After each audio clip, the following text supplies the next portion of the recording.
অনেক রকমের গিফট আর ফ্লাওয়ার তো প্রতিদিন আসে, বার্থডে ছাড়াও আসে, প্রতিদিন এরকম আসে। এগুলো আমরা আবার শোরুমে সেলে দিয়ে দিই।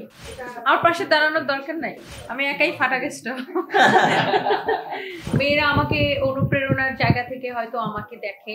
একটা দেশ কিন্তু তখনই এগিয়ে যাবে যখন নারীরা কাজ করবে। আমি নর্মালি জানেন যে আমি কোথাও যেতে পারি না বা আমার আসলে সময়টা হয়ে ওঠে না, বাট ওনার সাথে আমার ব্যক্তিগত সম্পর্কের কারণে আমার আজকে এখানে আসা। এবং উনি এত ভালো মেকআপ করে, ওনাকে আমি 2020 থেকে চিনি, যখন আসলে আমার বিজনেসের জার্নিটা শুরু। এবং আমি দেখছিলাম উনি তখন একজন আমাদের এভরিল আপুকে, একজন মডেলকে মেকআপ করাচ্ছিল, এন্ড আমার তখনই খুব ভালো লাগে। এবং আমি ওনাকে বলছিলাম যে ওয়াই নট যে আপনি নিজে একটা স্যালন ওপেন করেন, নিজে একটা মানে প্রতিষ্ঠান একটা নিজে করেন।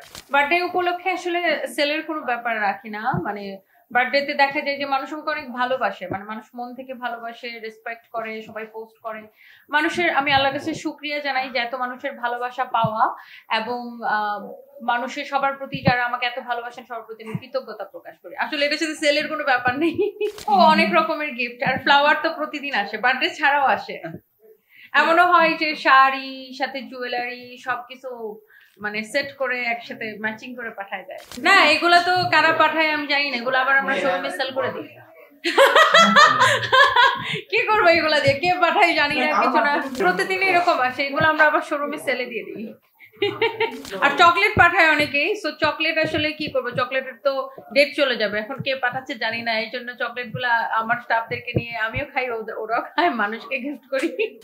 আমার পাশে দাঁড়ানোর দরকার নাই, আমি একাই ফাটাকেষ্ট।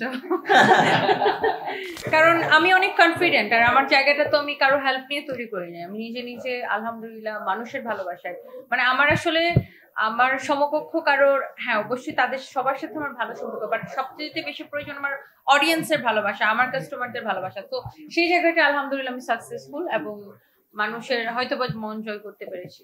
আসলে এটা তো আর কোনো কম্পিটিশন না, বাট মানুষের ভালোবাসা আমাকে সবসময় মুগ্ধ করে, স্পেশালি নারীদের ভালোবাসা, মেয়েদের ভালোবাসা।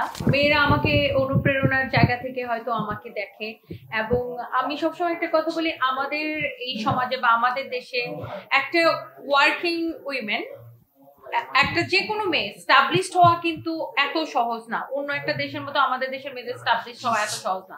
আমাদের দেশের প্রত্যেকটা ওয়ার্কিং লেডি জানে যে তাকে কতটা কাঠখড় পোড়ায় এই জায়গাটায় আসতে হচ্ছে। সে একজন পুলিশ অফিসার মেয়ে হোক, একজন জাজ মেয়ে হোক, আর একজন হচ্ছে যে ব্যবসায়ী মেয়ে হোক, আর একজন উবার ড্রাইভার মেয়ে হোক, প্রত্যেকটা ক্ষেত্রে, বা একজন টিচার হোক, প্রত্যেকটা প্রফেশনে আমাদের নারীরা যে জায়গায় আসুক, নারীদেরকে কিন্তু অনেক কাঠখড় পার হয়ে আসতে হয়। এবং একটা জায়গায় আসার পরে সেই জায়গাটায় টিকে থাকার জন্য ক্রমাগত নারীদের হচ্ছে স্ট্রাগল করতে হয়। কারণ আমাদের সমাজ ব্যবস্থাটাই না এরকম হয়ে গেছে, শুধু এখানে যে ছেলেরা মেয়েদেরকে টেনে ধরে রাখে এরকম না, অনেক সময় মেয়েরাও মেয়েদেরকে টেনে ধরে রাখার চেষ্টা করে। তো সেই জায়গা থেকে আমার মনে হয় যে আমি লক্ষ নারীর কণ্ঠস্বর হয়ে কথা বলি। আর আমাদের যে এই যে সমাজ ব্যবস্থাটা, এটা আগে আরো বেশি কঠিন ছিল, এখন অনেকটা আস্তে আস্তে সহজ হচ্ছে। এবং একটা দেশ কিন্তু তখনই এগিয়ে যাবে যখন নারীরা কাজ করবে। শুধুমাত্র পুরুষরা কাজ করে কিন্তু দেশকে এগিয়ে নিয়ে যেতে পারবে না। এবং নারীদের অর্থনৈতিক স্বাধীনতা কিন্তু তাহলে কিন্তু এই যে নারীদের উপর যে অত্যাচার হয়, নারীদের উপর যে নির্যাতন হয়, সেই এগুলা কিন্তু দূর করবে নারীরা যত বেশি অর্থনৈতিক স্বাধীন হবে। তো আমি সবসময় চাই যে মেয়েরা কাজ করুক, সেটা যেই কাজে করুক, মেয়েরা কাজ করুক।